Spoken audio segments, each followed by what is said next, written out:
On the morning of September 1st, 1997, millions of Britons looked up at Buckingham Palace and saw nothing: an empty flagpole, bare metal against a gray London sky.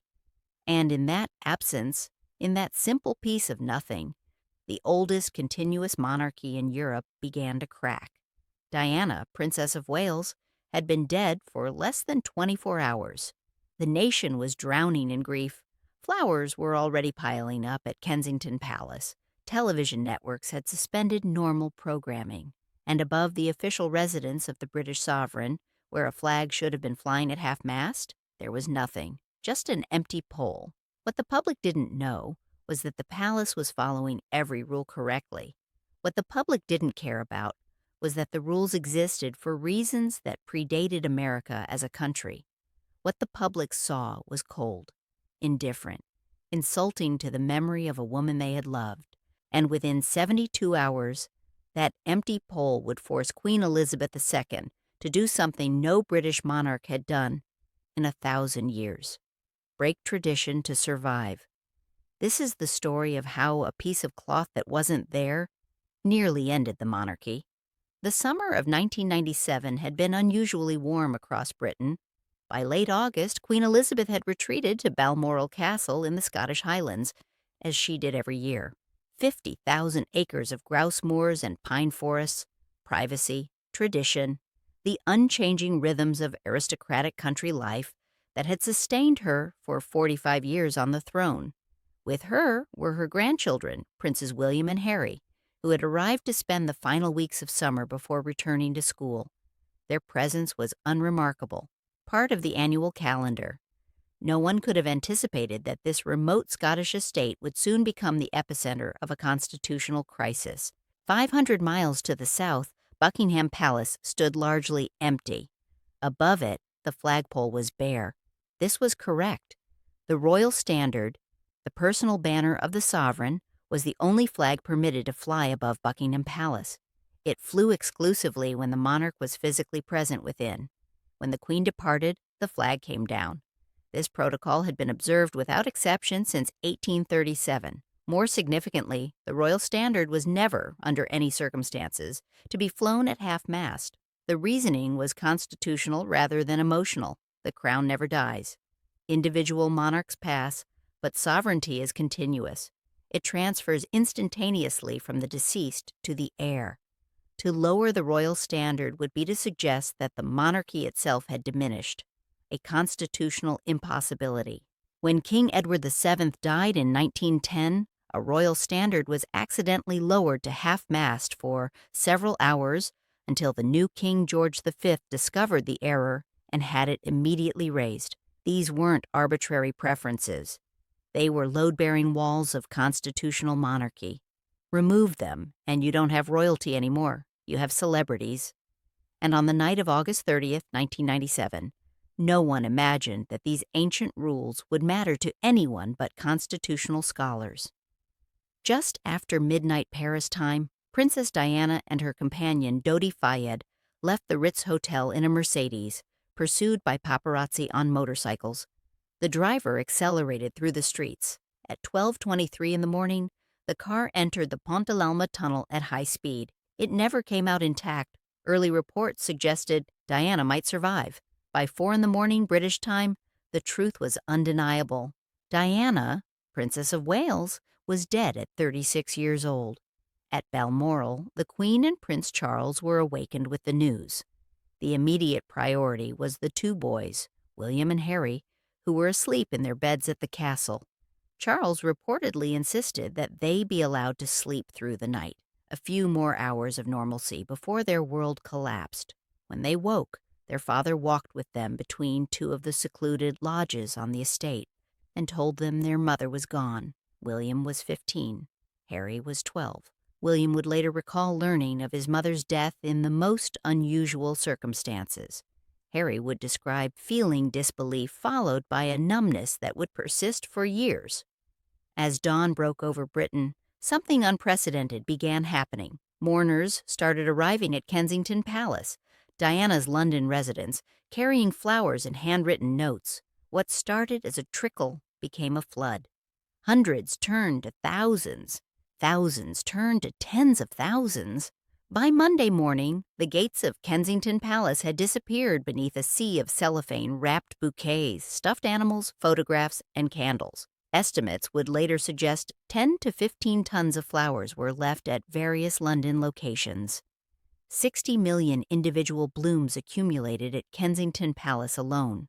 Witnesses described bouquets piled 30 feet high, the scent of decomposing flowers mixing with candle smoke in the late summer air. Prime Minister Tony Blair, attending church in his constituency of Sedgefield, emerged to make a statement that would crystallize the national mood. "She was the people's princess," he said, his voice breaking slightly. "And that's how she will stay, how she will remain, in our hearts and in our memories forever." The phrase wasn't scripted, it was improvised, a political instinct that would prove prescient. By branding Diana as belonging to the people rather than to the institution that had effectively expelled her, Blair gave voice to a feeling millions already sensed, that Diana's death was their loss, not merely a family tragedy to be handled according to royal procedure. The contrast between Blair's raw emotion and the silence from Balmoral would soon become intolerable, and then people started looking up. Buckingham Palace, visible from the mall where mourners gathered, no flag. The flagpole stood empty, bare against the sky. Across the capital, flags flew at half-mast on government buildings, churches, private businesses. Parliament had ordered flags lowered on official buildings. Even Harrods, owned by Dodi Fayed's father, hung a flag at half-staff. But Buckingham Palace displayed nothing, the symbolic heart of the monarchy, the building that represented royal authority, an empty pole. To the thousands streaming toward central London, this absence was incomprehensible. They didn't know the rules about the royal standard. They didn't care about constitutional principles that existed before America was a country. What they saw was a visible symbol of royal indifference, a stark declaration that the institution did not share the nation's grief. The tabloid press seized upon it with ferocious intensity. Tuesday, September 2nd. The Sun demanded in headlines that stretched across the entire front page, "Where is our Queen? Where is her flag?"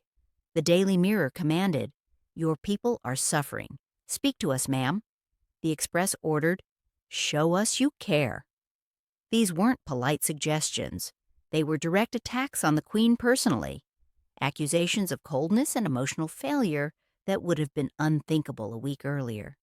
The empty flagpole had given the press a visual symbol onto which they could project all the inchoate fury of a grieving nation. And they exploited it ruthlessly. Palace officials attempted to explain the protocol. A spokesperson clarified that no flag could fly above Buckingham Palace when the sovereign was not in residence, that the royal standard was never lowered to half-mast under any circumstances. This was not indifference but constitutional procedure observed without exception for centuries. The royal standard represented the continuous sovereignty of the crown. To lower it would symbolize that the monarchy itself had diminished. These explanations fell on deaf ears. The public neither understood nor cared about arcane protocols. What they saw was an empty pole above a silent palace, while their princess lay dead and their queen remained invisible in Scotland. Protocol doesn't photograph. An empty pole does. The Queen's decision to remain at Balmoral compounded the crisis. She and her advisors had determined that William and Harry needed privacy to grieve away from the public eye, that the boys should not be exposed to the performative demands of public mourning until absolutely necessary. This was, by traditional royal standards, entirely appropriate. Grief was private. Duty was public. The boys' welfare took precedence over media demands. But the public watching flowers pile up in London, while the Queen remained 500 miles away, interpreted her absence as evidence that she simply did not care. The headlines grew more hostile. "Where is our Queen?" became not merely a question, but an accusation. Talk of republicanism, normally confined to fringe publications, began appearing in mainstream discourse. Officials within Blair's government warned the palace that public opinion had moved beyond criticism into genuine danger for the institution itself. The crisis had become existential, but the newspapers were unrelenting.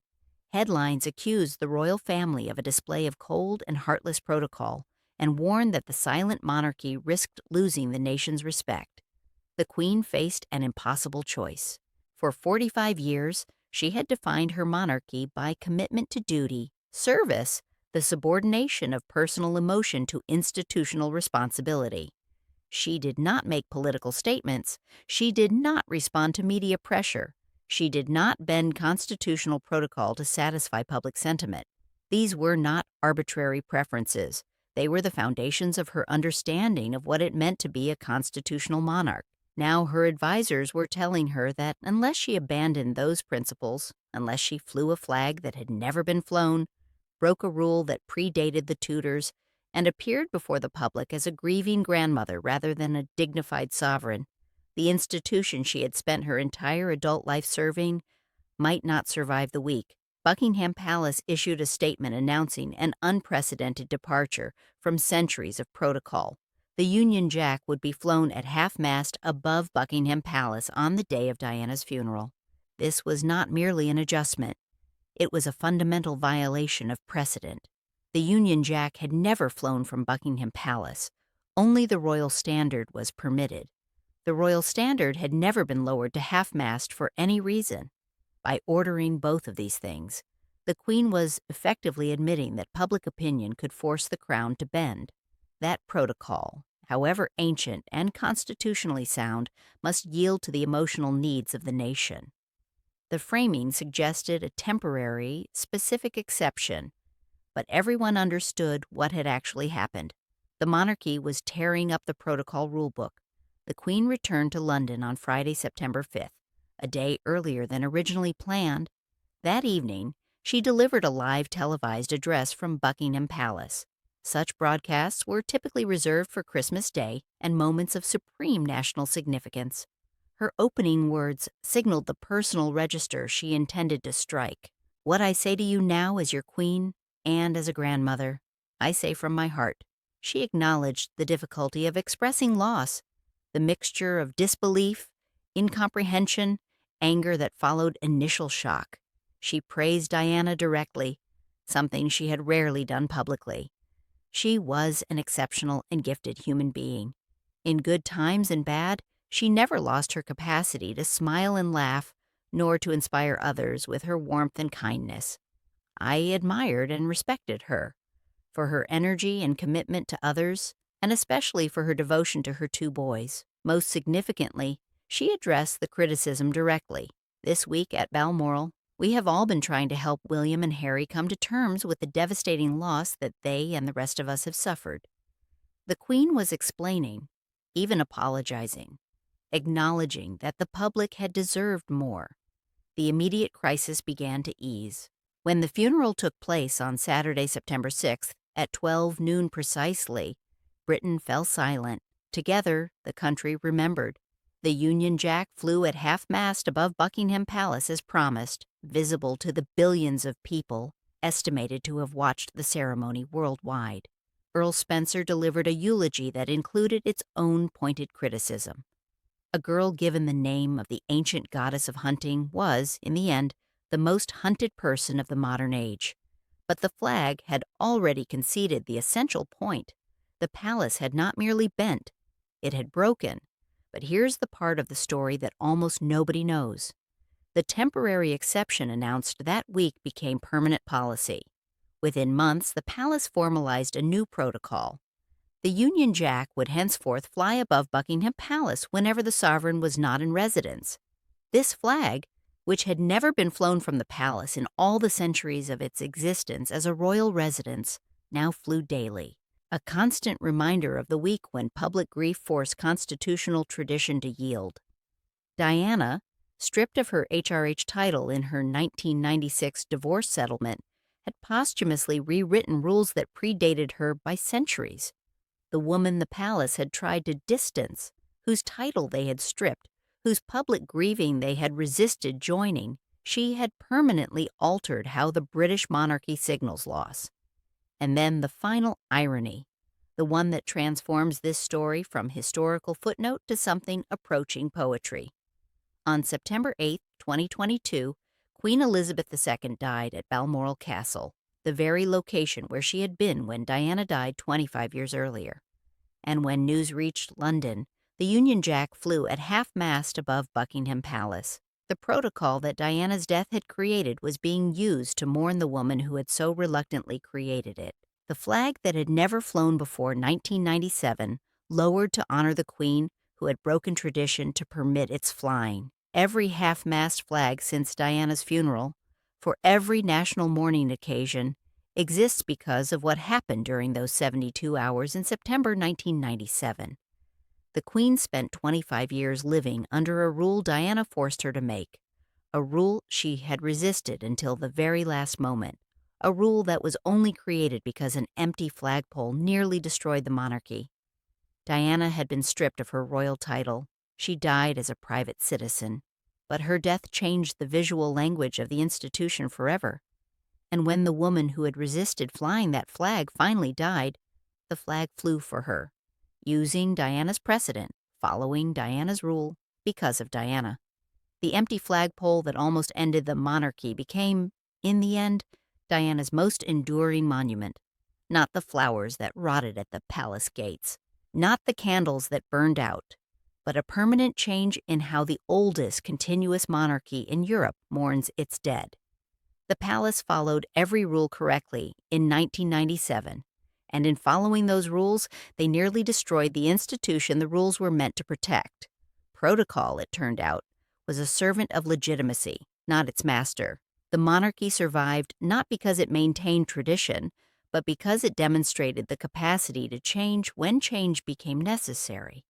The woman they tried to erase from the royal story forced them to rewrite it. Every time that flag flies at half-mast now, for any reason, it's Diana's flag. Her death created the precedent. Her grief became the rule. The people's princess won.